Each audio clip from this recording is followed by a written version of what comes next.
3 cases. Ladies and gentlemen, despite the fact the video wants to play in its own, welcome to Snyder's Take. Today we got a video from True 911 calls, and this is 911 caller blames his father for mother's murder. We don't get right into this, ladies and gentlemen. Hit the like button, hit the subscribe button, comment what you think down below. Let's go.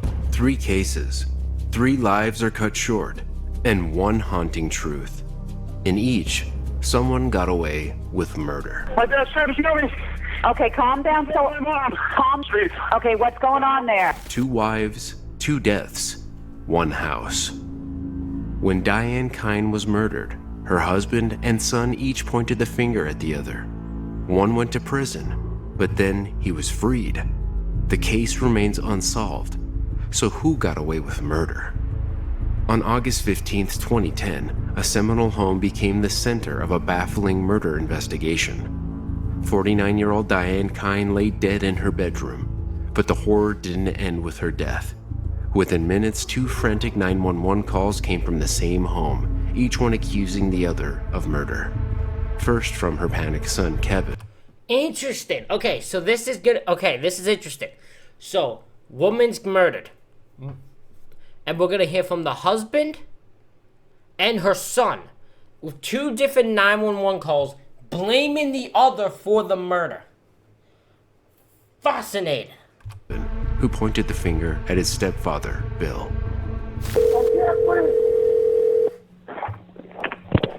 911. Is this a police, fire, or medical emergency? Help me, please. What's going on? Help. Sir, where are you at? Sir. He's outside of my life. Please help. Okay, calm down. Calm. Please. Okay, what's going on there? Please help. Sir, what's going on? I can't, please. Okay, all right. House or an apartment? Help, please, please. But moments later, Bill Kine. How fascinating. I'm legitimately fascinated. The thought of, like... Because now you're the police, you have 2 people accusing each other of murder. And this case remains unsolved, so no one actually got away with it. No one got away with it. Also dialed 911, claiming it was Kevin who had murdered Diane. Oh, please, sir. Very quick. Okay, listen, we've got help on the way, but I need you to do a couple things for me, okay? Okay. Are you right there with her? Yes. Okay. Okay, I want you to check. Is she awake? No. Is she breathing at all? No. Okay, I want you to stay on the line with me, okay? I'm going to walk you through something. Do you have a defibrillator available? No. To understand what happened that day, we need to go back. Diane was known for her kindness and work ethic. She ran her own nail salon and was a devoted mother to her son Kevin, who she had from a previous relationship. In 2002, she married Bill, hoping to create a happy blended family. But peace at home was hard to come by. Tensions between her son and her new husband were constant, and Diane often found herself caught in the middle, trying to keep the family together. Bill grew increasingly frustrated, describing his stepson as someone who lacked direction. By his early 20s, Kevin had dropped out of college, refused to work, and spent most of his time at home, hoping to force a change. Bill pushed for him to move out, but Diane wouldn't allow it. Diane and I wanted to get out on our own, start our own life together. We were looking for a place of our own. But Kevin comes too. No, you're 23 years old. It's time for you to be on your own. Tensions continued to build, and by the summer of 2010, the couple... This is it. So, by the way, because even on either side, the way it looks at this moment is like someone murdered her to get revenge on the other person who's alive. Like, this woman just seems like a casualty just for no reason. Because the way it looks like the mother's on both sides. I don't know how she's the one that becomes killed. Bill reluctantly agreed he would leave by the end of the season. That day never came. What happened on August 15th is still unclear, but it seems in the early afternoon, Kevin watched a NASCAR race in the living room while Bill and Diane were elsewhere in the home. Then an argument erupted, presumably over the ongoing strain. By 3 p.m., Diane is dead, and the accounts of what happened next couldn't have been more different. Kevin claimed Bill called him into the room, where he found her lifeless and was then attacked by his stepfather. Bill, on the other hand, claimed he heard Diane scream Kevin's name and walked in to find him on top of her. There was a physical altercation between the two men that spilled into the front yard, followed by the 911 calls. Deputies arrived about 15 minutes later and found Diane lying face up in bed, already cold to the touch, which didn't fit with either man's timeline. Kevin's broken glasses and sandals. There's no way they both did it, right? There's no way they both knew what was gonna happen to Diane, right? Because just that part, which it didn't match their timelines, always makes me suspicious of both of them. Were discovered in the bedroom, along with drops of his blood on her leg and the bedspread. However, Bill's DNA was found on Diane's neck, which he later explained was a result of their close relationship. These conflicting details set the stage for one of Florida's most perplexing murder investigations. As detectives dug deeper, they uncovered troubling details about both men. Kevin had a history of volatile behavior. Just months before Diane's death, he allegedly threatened her with a knife, shouting, "You're going to listen to me." Another time, during an argument, he reportedly broke down a door after she locked him out. But Bill's past raised even bigger questions. In 2000, his first wife, Krista, drowned in the backyard of the same house where Diane would later die. Okay, Bill.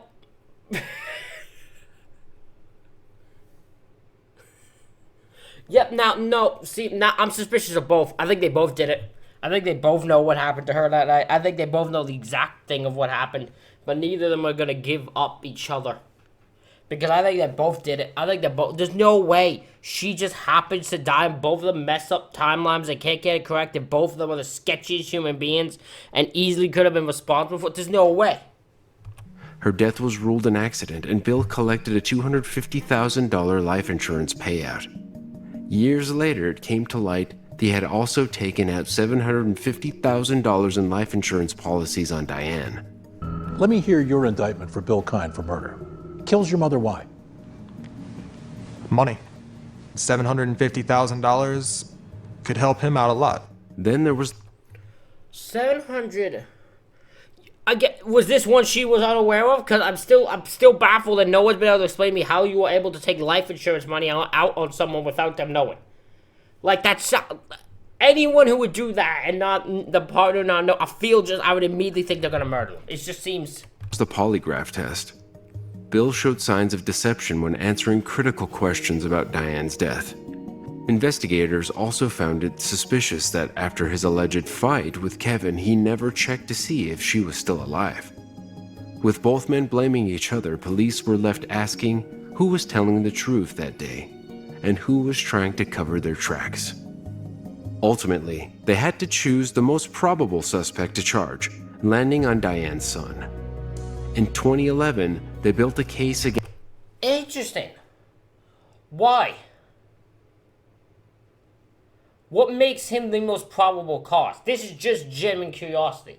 What makes him the most probable? Because at this moment, I think they're both kind of sketched. I would be honest, I think I might tilt towards Bill. Only because the odds that you've had two wives die in suspicious ways, I'd probably lead towards Bill. Against Kevin, pointing to his troubled past and the physical evidence in the bedroom. Kevin's lied, his DNA is in the room, it's consistent with Bill's story, it's inconsistent with his story. Therefore, he did it. After a jury trial, he was convicted of second-degree murder and sentenced to life in prison. But the story doesn't end there. No. In 2014, an appellate court overturned the conviction, ruling that evidence of Kevin's past disputes with his stepfather had unfairly influenced the jury. A retrial was ordered, and the next year, Kevin was acquitted. Bill Kine has lied over and over and over again. He's lied to save his own skin. He's lied to... Look, I still think it's both at the end of the day. I still think both of them did it. That's my end result. I believe both of them killed her. Protect himself, He's lied to set up my client for murder, and the state expects you to convict Kevin based on that man's word. After spending over 4 years behind bars, he walked out a free man, maintaining his innocence and pointing to his stepfather as the real killer. 3 people in the home, my mother being one of them that has died, and the other 2, I'm innocent. There's got to be a guilty party. Today, both Kevin and Bill are innocent. In this case, anyway. But their brushes with the law didn't end there. What? In 2016, Kevin was arrested after a bar fight at a Florida pool hall, where he was accused of striking another man with a triangle rack during a heated argument. 3 years later, Bill faced charges for leaving the scene of an accident after hitting a bicyclist with his motorcycle Yeah, these both are screwed up. Yeah, it's both of them. and fleeing, leaving the victim with serious injuries. While Bill's charges led to a conviction and prison time, Kevin's case from the bar fight didn't land him in any known incarceration. Each still accuses the other of murder. Both insist they're innocent.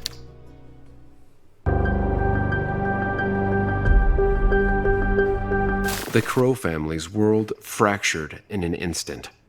12-year-old Stephanie, a budding artist with a warm, infectious smile, was found brutally stabbed in her bedroom. Holy crap. The discovery on that frigid January morning transformed their California home, a place of comfort and safety, into the scene of an unspeakable horror. As grief gripped the family, a deeper fear began to settle, the kind that comes from realizing a killer might still be out there. 911. What's the problem? He's right on the floor. Stop breathing. Please, oh, we gotta help her. So the question is this revealed to be some weirdo who snuck in, or is this revealed to be someone that's in the house? The killer was inside the house. We've got someone else on the phone, ma'am. Is there someone with her? Yeah, I'm right here with her. You're right with her? She's not breathing. Okay, calm down. Listen to me. I can't. Ma'am, listen to me. If we're going to help her, you need to calm down, okay? We're going to try and help her out. The fire department and the police are already on the way. The investigation that followed was meant to bring justice, but it quickly spiraled into chaos. With no signs of forced entry, detectives began to suspect the killer was someone inside the Crow. Yeah. Turning their suspicions towards Stephanie's 14-year-old brother, Michael, and 2 of his friends. Over several days, he endured hours of relentless questioning without his parents or legal counsel present. That's against the law. He's 14, that's against the law. Police used the Reed technique, a controversial method designed to extract confessions through psychological pressure. The process begins conversationally, but quickly escalates. I didn't.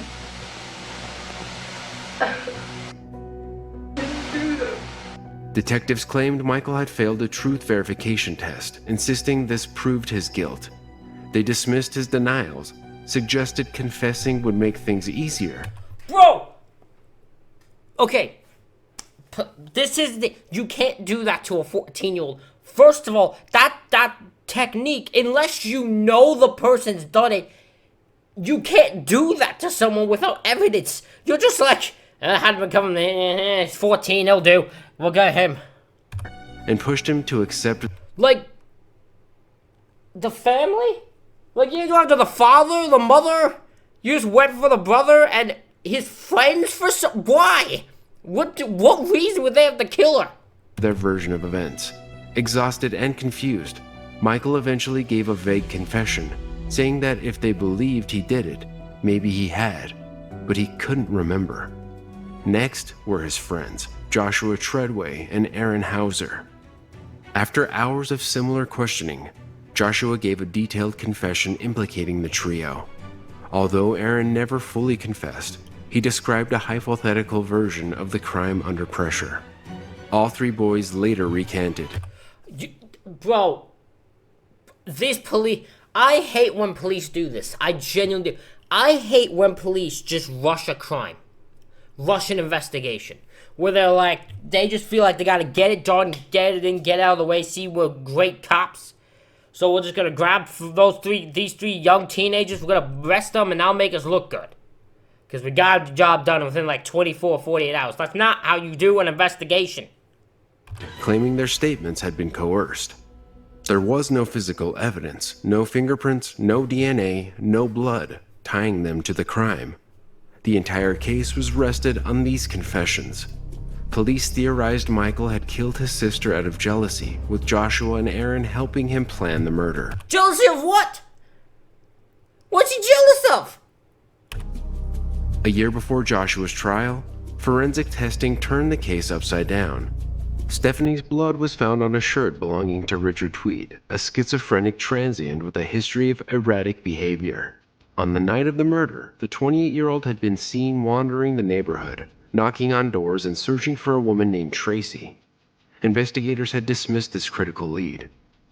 This finding finally exonerated the boys, but it would be more than a decade before the charges were dropped. In 2002, Tweed was charged with Stephanie's murder.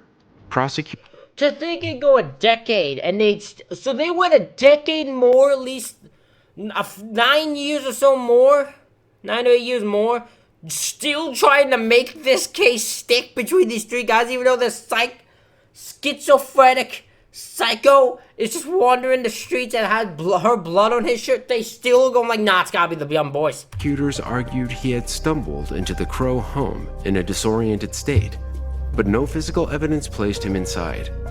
While analysts found Stephanie's blood on Tweed's shirts, his defense claimed contamination at the lab. It was actually mixtures in all three stains, mixtures of DNA from at least 2 people, and all 3 were slightly different in their composition, but they did indicate that they were mixtures of DNA of Richard Tuitt and Stephanie Crow.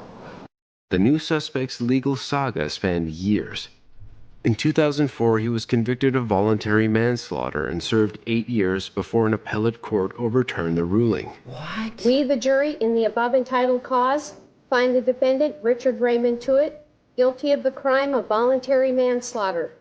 Then, at a 2013 retrial, jurors ruled in his favor, believing the DNA match was a result of cross-contamination. By then, Michael, Joshua, and Aaron had been declared factually innocent, but the ordeal left lasting scars. The families of all 3 boys sued the cities of Escondido and Oceanside. The Crows obtained a settlement of $7.25 million. To date, the case is unsolved and riddled with questions. That's insane. None of these was solved. Nobody knows what happened. They have no idea who actually killed this girl. How could someone have entered a locked house with no sign of entry? Did the police miss crucial evidence because they were honed in on it being Michael? I think yes. Was the contamination theory credible, or had a guilty man gone free? Let me know what you think in the comments.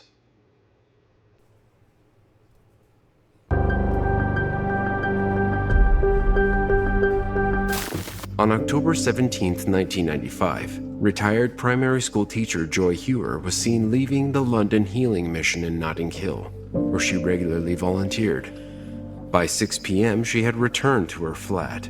Throughout the evening, she made a series of phone calls to friends and family, chatting about ordinary things. The 52-year-old sounded calm and happy, mentioning no plans for visitors. The last call around 9:45 p.m. was to her nephew. By all accounts, there was nothing unusual until there was. At approximately 10:30 p.m., a neighbor heard loud banging and scraping noises coming from Joy's flat. The sounds were startling, but they subsided quickly and no one investigated. Around the same time, CCTV footage captured a man entering the apartment block. He appeared to be between 30 and 40 years old and was wearing a light-colored jacket. Less than an hour later, at 11:18 p.m., a man called 999 from a public phone box. Hello, fire brigade, can I help you? Hello, you know the junction, it's in E17, yeah? Walthamstow, St David's Court. A block of flats. Is it a junction? Yeah. I was just driving past there and I saw like flames coming out one of the floors. I'm not sure what floor it is, but I just saw it and I thought, well, I better just... Yeah, so when you say it's at the junction, what's it at the junction of? It's at the junction of it's going into Walthamstow. Yeah, I don't know the area at all. Chingford. Sorry? Chingford. I don't know if they saw, I think it might be Wood Street. Wood Street? Yeah. Hold on, let me ask someone. Okay. I'll ask someone. Excuse me, mate. Excuse me. You know the name of this street? 5:30. Yeah, what about the junction up the top of the road there? No, not that I can see. I just tried it and there was 22. Straight across. Yeah, it's the junction of cheers, mate. Hello? Yeah. Yeah, Walthamstow Town Hall. It's in the junction of Wood Street. Right, Wood Street and junction of... I can't even remember what he said. But like the what's it called? This is the worst descriptor of all time. This would drive me insane. This would drive me insane. The town hall, yeah? Yeah, but that doesn't feature on my computer, the town hall. No? What about Wood Street? I've got Wood Street, but it's a long, long road. I need to be able to pinpoint it on the map. Just a second. You don't know the name of another road nearby? One of the junctions? No, but that is the junction there. That is the junction. You're only giving me one... It's like a crossroad. Yeah, you're only giving me one road at the junction. Is it near Wood Street Station? It's Forest... I think it's Forest Street, the other one. Forest Street. Okay, we're on our way. Yeah? Okay, then. Has that come up? Yeah, we're on our way now. Yeah, okay then. All right, bye. Bye. Firefighters arrived shortly after, but the scene they found was harrowing. When the flames were extinguished, Joy's body was discovered in her bedroom. She had been sexually assaulted and stabbed multiple times. Investigators determined that the fires were an attempt to destroy evidence, but crucial clues remained. I'm gonna guess this is a case where the person because I don't know what would make someone want to break into this woman's house and attack her. I don't get it. So honestly, this was just a pure evil person. She just chose at random, is my assumption. There were no signs of forced entry, suggesting that Joy either let her killer in willingly or that they had access. Since the victim was cautious, it seemed likely she knew her attacker. 2 used coffee cups were found in the flat, further indicating that she had a visitor. Investigators also noticed the killer's organized nature. They not only set the fires, but likely took Joy's keys to exit unnoticed. The CCTV footage of the unidentified man entering the building became a critical lead, but despite multiple appeals, he has never been identified. Similarly, the man who made the 999 call has never come forward. Was he an innocent witness who panicked, or was he somehow involved? There is also an unsettling gap in Joy's timeline. After leaving the London healing mission at 3:30 p.m., she was seen at a chemist near her flat at 5:50 p.m. But what happened in those unaccounted hours? Did she encounter her killer during that time? Some speculate that the answer could lie in her volunteer work. It is possible she met someone through her church activities or at the healing mission who later betrayed her trust. What is clear is that her killer displayed a disturbing level of control and forensic awareness. Joy's sister Penny Barnes has never stopped advocating for justice. Over the years, police have issued appeals and featured the case on shows like Crime Watch UK. A £20,000 reward was offered for information leading to an arrest and conviction, but the case remains unsolved. The biggest unanswered question: why was Joy targeted? That's what I'm trying to figure out.